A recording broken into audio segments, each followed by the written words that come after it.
അത്യന്തം ദുഃഖകരമായ ദിവസങ്ങളാണ്.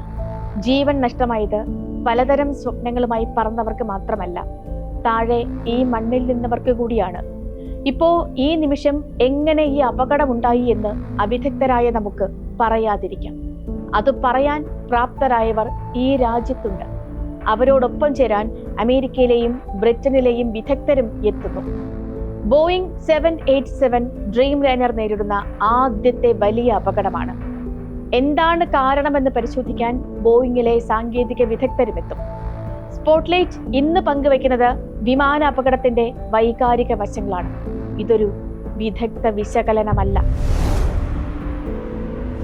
പത്തനംതിട്ട പുല്ലാട് സ്വദേശി രഞ്ജിതയുടെ ജീവിതമെടുക്കാം. നൂൽപാലത്തിലൂടെയുള്ള ജീവിതയാത്ര ഓർമ്മിപ്പിക്കുകയാണ് ആ സംഭവങ്ങൾ. കേരളത്തിൽ സർക്കാർ സർവീസിൽ നഴ്സ്, പ്രാരാബ്ധങ്ങളേറിയപ്പോൾ അവധിയിൽ ഒമാനിലേക്ക്, ലണ്ടനിൽ ജോലി കിട്ടിയപ്പോൾ അവിടേക്ക് മടങ്ങിയെത്തി സർക്കാർ സർവീസിൽ തന്നെ കയറാൻ തീരുമാനം. അതിന്റെ നടപടികൾക്കായി 3 ദിവസത്തെ അവധിക്ക് നാട്ടിലെത്തിയതാണ്. ജോലിയിൽ തിരികെ പ്രവേശിച്ചു. ഇനി ലണ്ടനിൽ നിന്ന് വിടുതൽ സർട്ടിഫിക്കറ്റ് നേടണം.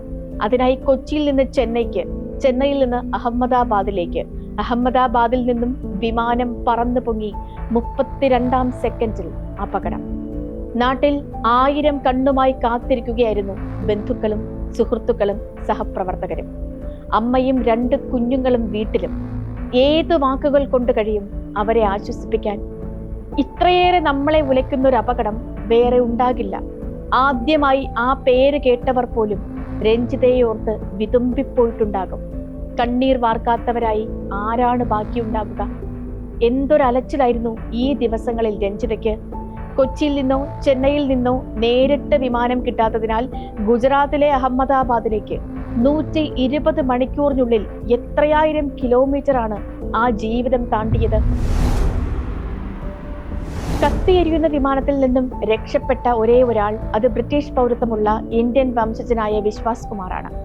വിമാനത്തിന്റെ ടേക്ക് ഓഫിൽ 32 സെക്കൻഡ് എന്ന് പറയുന്നത് ഏറ്റവും സങ്കീർണമായ കാലയളവാണ്. ആ 32 സെക്കൻഡിൽ ഓരോ യന്ത്രഭാഗങ്ങളിലും അതിവിപുലമായ മാറ്റങ്ങളാണ് സംഭവിക്കുക. ചിലതിന് 10 മടങ്ങ് വേഗം കൂടുമ്പോൾ മറ്റു ചിലതിന് വേഗം കുറഞ്ഞു വരും. ചക്രങ്ങൾ കറക്കം കുറച്ചുയരും. ചിറകുകളുടെ ഫ്ലാപ്പുകളുടെ ദിശ മാറും. ഇങ്ങനെ അനേകം പ്രക്രിയകൾ നടക്കുന്ന ആ 32 സെക്കൻഡിലാണ് ഒരു സ്ഫോടന ശബ്ദം വിശ്വാസ് കുമാർ കേൾക്കുന്നത്. അടിയന്തര രക്ഷാജാലകത്തിലൂടെ എങ്ങനെ പുറത്തെത്തിയെന്ന് വിശ്വാസിന് വിവരിക്കാൻ കഴിയുന്നില്ല. ചുറ്റും ചിതറിക്കിടക്കുന്ന മൃതദേഹങ്ങൾ മാത്രമാണ് ഓർമ്മയിൽ.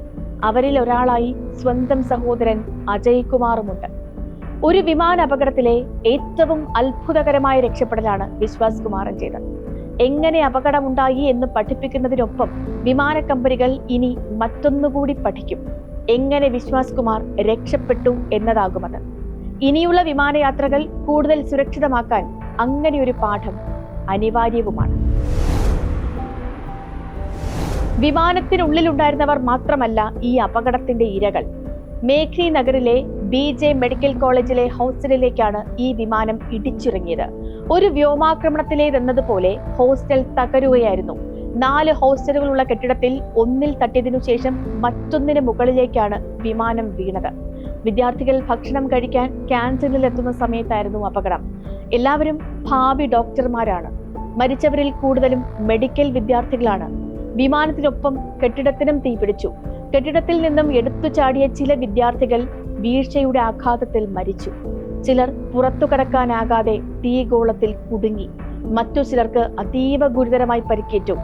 വിമാന അപകടങ്ങളിലെ അത്യപൂർവ സംഭവം കൂടിയായിരുന്നു ഇത്. യാത്രക്കാരുമായി തകർന്നു വീഴുന്ന വിമാനങ്ങൾ താഴെ കെട്ടിടത്തിലുള്ളവർക്ക് അപകടമുണ്ടാക്കുന്നത് അസാധാരണമാണ്. വേൾഡ് ട്രേഡ് സെന്ററിലേക്ക് മനഃപൂർവ്വം ഇടിച്ചു കയറ്റിയപ്പോഴാണ് ഇത്തരത്തിലുള്ള മരണങ്ങൾ കൂടുതൽ ഉണ്ടായിട്ടുള്ളത്. മെഡിക്കൽ വിദ്യാർത്ഥികളിൽ ഓരോരുത്തരുടെയും ജീവിതം രഞ്ജിതയുടേതുപോലെ പ്രിയപ്പെട്ടതാണ്. പലരും വായ്പയെടുത്ത് പഠിക്കാനെത്തിയവരാണ്. ചിലർ വീട്ടിലെ ഒറ്റ മകനും മകളുമാണ്. അവരെ ഓരോരുത്തരെയും കരുതി സ്വപ്നങ്ങൾ നെയ്യുന്നവർ വീടുകളിൽ കാത്തിരിക്കുന്നുണ്ടായിരുന്നു. ആ സ്വപ്നങ്ങളുടെ ആകാശത്താണ് കരിയും കാർമേഘവും നിറഞ്ഞത്. ഏറ്റവും കുറവ് അപകട നിരക്കുള്ള യാത്രാ മാർഗം അത് വിമാനമാണ്. ആകാശത്ത് അപകടമുണ്ടായാൽ ജീവൻ രക്ഷപ്പെടാൻ ഏറ്റവും സാധ്യത കുറവുള്ളതും മറ്റൊന്നിലുമല്ല, അതും വിമാനത്തിൽ തന്നെ. ഈ 2 യാഥാർത്ഥ്യങ്ങൾക്കൊപ്പം മറ്റൊന്നുകൂടിയുണ്ട്. 1000 ടേക്ക് ഓഫുകൾ കഴിഞ്ഞ പൈലറ്റിന് 1001ാമത്തെയും ഒരു പുതിയ ടേക്ക് ഓഫ് ആണ്. അത്രയേറെ ശ്രദ്ധ വേണം എന്ന് മാത്രമല്ല ഈ ഉപദേശം അർത്ഥമാക്കുന്നത്.